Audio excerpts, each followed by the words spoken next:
ചെറിയത് മുമ്പ് അങ്ങനെ ഓൺലൈൻ പർച്ചേസ് ഒന്നും ചെയ്യാത്ത ആളായിരുന്നു കേട്ടോ. ഞാൻ ചെയ്ത് കണ്ടിട്ട് ഇപ്പോൾ ആളും ഓൺലൈൻ വഴിയാണ് മിക്ക സാധനങ്ങളും വാങ്ങിക്കുന്നത്. അപ്പോൾ ഇതേ ഫ്ലിപ്കാർട്ടിൽ നിന്ന് ഒരു 3 ബെഡ്ഷീറ്റ് വാങ്ങിച്ചിട്ടുണ്ടായിരുന്നു കേട്ടോ. നല്ല പ്യുവർ കോട്ടൺ മെറ്റീരിയലാണ്, നല്ല അഫോർഡബിൾ പ്രൈസിലാണ് കേട്ടോ കിട്ടിയത്. ഡബിൾ സൈസാണ് ഞങ്ങൾ എടുത്തിട്ടുണ്ടായിരുന്നത്.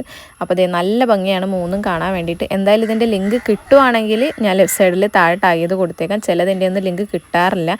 ചിലത് ലിങ്ക് കൊടുത്താലേ ഔട്ട് ഓഫ് സ്റ്റോക്ക് ആകുമ്പോൾ നമ്മുടെ ഷോർട്സിൻ്റെ അടിയിൽ നിന്ന് അത് താനേ റിമൂവ് ആയി പോകും. അതുകൊണ്ടാണ് നിങ്ങൾക്ക് ലിങ്ക് കിട്ടാത്തത്. അപ്പോൾ രാവിലെ തന്നെ ഞങ്ങൾ ബെഡ്ഷീറ്റിൻ്റെ അൺബോക്സിങ് കഴിഞ്ഞിട്ട് പിന്നെ അസുവാക്ക് മുടി വെട്ടിക്കാൻ വേണ്ടിയിട്ട് പോയിട്ട് അത് വൈകുന്നേരമാണ് പോയത്. അസുവാണെങ്കിൽ നല്ല വാശിയായിരുന്നു, ഇരുന്ന് കൊടുക്കുന്നതേ ഇല്ലായിരുന്നു. അങ്ങനെ മുടി വെട്ടാനൊന്നും വാശിയുള്ളൊരു ടൈപ്പ് അല്ലായിരുന്നു. പക്ഷേ എന്തോ ഒക്കെ ഒരു ഇൻട്രസ്റ്റ് കുറവായിരുന്നു. പിടിച്ചിരുത്തിയിട്ടൊക്കെയാണ് പിന്നെ ഞങ്ങൾ കഷ്ടിച്ച് ആ ഫ്രണ്ട് മാത്രം ഒന്ന് ലെവലാക്കിയതേ ഉള്ളൂ കേട്ടോ. മുടിവെട്ട് കടയുടെ ഓപ്പോസിറ്റ് ഒരു സൂപ്പർ മാർക്കറ്റ് ഉണ്ട് കേട്ടോ. അവിടെ നിന്ന് കിൻഡർ ജോയ് വാങ്ങിച്ചു തരാമെന്ന് പറഞ്ഞിട്ടാണ് അവസാനം ആൾ കുറച്ച് അടങ്ങിയിരുന്ന് തന്നത് മുടി വെട്ടാൻ വേണ്ടിയിട്ട്.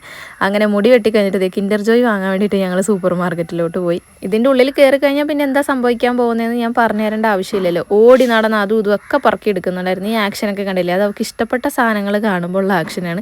പിന്നെ ഒരു കുപ്പി എടുത്ത് അവിടെയൊക്കെ നടക്കുമായിരുന്നതും വേണമെന്ന് പറഞ്ഞ് എങ്ങനെയൊക്കെയോ അത് വാങ്ങി വെച്ചിട്ട് ഞങ്ങൾ കയറി ഈ ഒരു സൂപ്പർ മാർക്കറ്റ് ഉണ്ടല്ലോ, അതിൻ്റെ തൊട്ടടുത്ത് തന്നെ ഒരു ഹോട്ടൽ ഉണ്ടായിരുന്നു കേട്ടോ. അവിടുത്തെ ബീഫ് റോസ്റ്റ് നല്ലതാണെന്ന് കൊച്ചു എപ്പോഴും പറയും. അപ്പോൾ ഷിനാജൻ ഇന്ന് രാത്രി വിളിക്കാൻ വരും.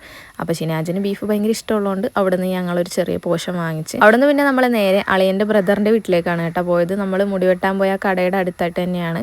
അങ്ങനെ പിന്നെ ഞങ്ങൾ അവിടെ കുറച്ച് പേര് ഇരുന്നിട്ട് തിരിച്ച് വീട്ടിൽ വന്നിട്ട് പിന്നെ നെയ്ച്ചോറൊക്കെ ഉണ്ടാക്കി കേട്ടോ. നല്ല ചൂടോടെ ഷിനാജിന് കൊടുക്കാമല്ലോ എന്ന് വിചാരിച്ചിട്ട്. ഷിനാജ് വന്നപ്പോഴത്തേക്ക് ഏകദേശം ഒരു 9 മണിയൊക്കെ ആയിട്ടുണ്ട്. പിന്നെ ചിക്കൻ കറിയൊക്കെ നമ്മൾ ഓൾറെഡി വെച്ചിട്ടുണ്ടായിരുന്നു. നമ്മളെല്ലാവരും കൂടി ഇരുന്ന് ഫുഡൊക്കെ കഴിച്ചിട്ട് പിന്നെ അസുവായും മാമനും തമ്മിലുള്ള സ്നേഹപ്രകടനമാണ് നിങ്ങളിപ്പോൾ കണ്ടുകൊണ്ടിരിക്കുന്നത്.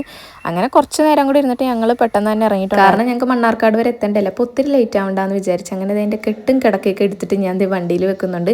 പിന്നെ ഇവർ പെരുന്നാളിന് വരും, അതുകൊണ്ട് വലിയ സങ്കടം ഇല്ലായിരുന്നു ഇപ്രാവശ്യം തിരിച്ചു പോകുന്നപ്പോൾ. എന്നാലും കുറച്ചൊക്കെ സങ്കടം ഉണ്ടായിരുന്നു കേട്ടോ അസുവാൻ്റെ കാര്യം ആലോചിക്കുമ്പോൾ. കാരണം ഞാൻ അവിടെ ചെന്ന എൻ്റെ കൂടെ തന്നെ കാണും. എൻ്റെ കൂടെയാണ് കിടന്നുറങ്ങുന്നത്, ഞാൻ കുളിപ്പിക്കുന്നത് ഞാനായിരിക്കും, ഫുഡ് കൊടുക്കുന്നത്. അങ്ങനെ എൻ്റെ കൂടെ തന്നെ അവൾ കാണും.